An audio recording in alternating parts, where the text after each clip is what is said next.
school, I was in PE class playing this game called Kickball. Now, I'd never really heard of kickball, and I didn't understand the rules, but I thought I could probably figure it out. So they rolled this big red ball to me, and I thought that was some kind of obstacle. So I jumped over it, and then I ran up and I kicked the guy in the mound right in the balls. And the ball crunch was so satisfying. He squealed like a little girl. And then after that, I was just addicted to kicking balls. I ran around all the bases kicking everybody in the balls. Everybody on the playground was just laying on the ground holding their balls. And I thought I was the kickball champion because everybody was calling me Ball Buster Brooklyn.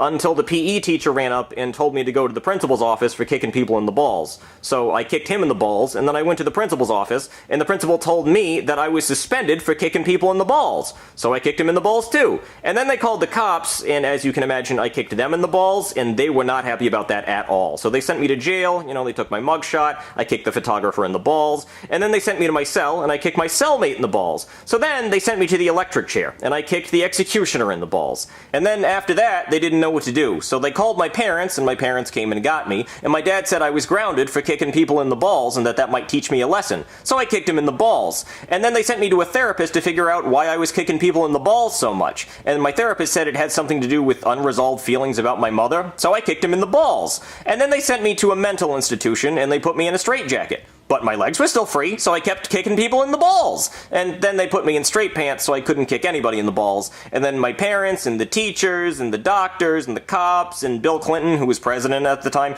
they all got together and were trying to figure out what to do about me because I was a serial ball kicker. And then they decided that they needed to amputate my legs because I just could not be trusted with legs anymore. So they amputated my legs, and I haven't kicked anyone in the balls ever since.